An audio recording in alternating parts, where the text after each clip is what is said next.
into The Verdict, presented by PhillyHipster.com. I'm your host, Sean Brace, joined by Mr. Tom Byrne from Sirius XM Satellite Radio. Catch him on Mad Dog Sports Radio and the NBA channel as well. He does it all, and we got him here on The Verdict. Good afternoon, Tommy. Brace, my man. How you doing? Oh, I'm great. You know why I'm great? Because the Eagles lit it up in week one. It was a great week one across the board as far as the NFL is concerned. A lot of close games, but we don't care about that here in Philly. We care about one thing only. That's the Eagles and Carson Wentz. Wow. Carson Wentz right out the chute, 22 of 37, 2 touchdowns, 278 yards passing. Tom, I was there. He didn't look like a rookie. Did the Eagles finally have a franchise quarterback, my friend? That's the big question right now. I want to say yes. He was phenomenal. Yeah. And the thing that impressed me most is he understood what he was looking at. He recognized coverage. He got him out of a couple plays, the crossing route downfield, the 4th down, a touchdown pass to Jordan Matthews. Those are the sort of things that can't be taught because he has the physical attributes. We know that. I want to slow down a little bit, though. It's one game. The Browns have 17 rookies. They're a little like the Sixers last season. They are just waiting to get Deshaun Watson or maybe my boy Deshaun Kaiser. People are high on him now. So you don't want to go crazy. We'll find out more Monday night, but it's the presence, the poise, those sort of things. I mean, he was 8 for 8 against the blitz. Yep. He's a rookie. Yep. Incredible. I don't know if we could say franchise quarterback yet. Throwing those balls, the 2 touchdown passes were on the money. Jordan Matthews and Nelson Aguilar down the sideline, just on the money. And then I don't know if you were able to catch this for the people out there. I know you did. We were talking about it earlier. But the crossing route where there's 2 guys, a defender underneath and a defender, it was unbelievable. I mean, we haven't seen that type of pass since, the early McNabb years, to be honest with you. So it's been a long time. Franchise quarterback, I might be getting a little ahead of myself after 1 week. But I was impressed. Me too. Impossible not to be. All right. Are the Eagles the favorite, Sean Brace, in the NFC East? After 1 week? After 1 week. That's a tough one. Look, I think when Tony Romo went down, obviously we started looking at what happened last year with the Cowboys. Granted, they got Prescott. He looks a little bit better than what they were throwing out at the quarterback position last season. But still, I'm not really too enamored with him. And he is a rookie. I think he's going to struggle. So then my mind goes to the reigning division champions. That's the Washington Redskins, who just struggled on Monday night.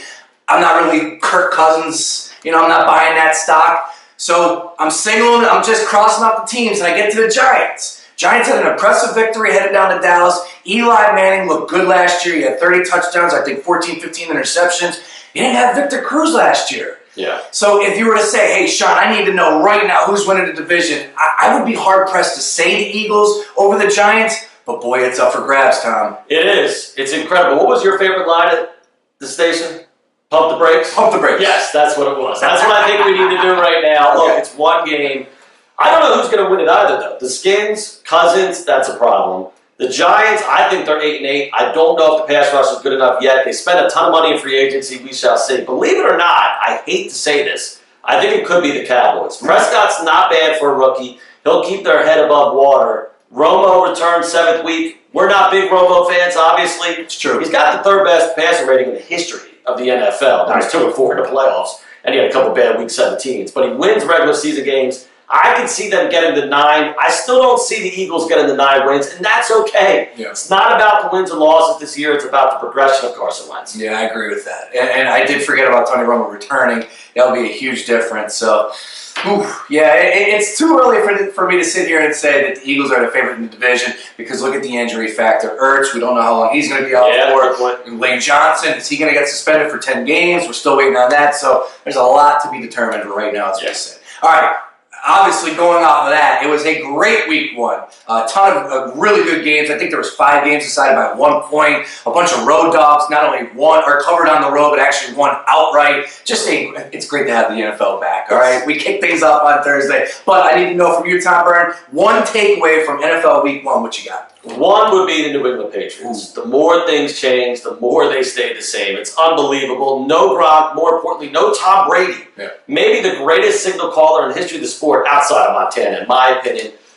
They still win at Arizona. Now, Bruce Arians, to me, is a little overrated. I mean, geez, the last head coach job he had was Temple back in the 80s. Let's calm down a little bit as far as his induction into the Hall of Fame. But that is a physical team with as much talent on that roster as anybody. They went up there and won that football game. I don't care if it was a missed kick.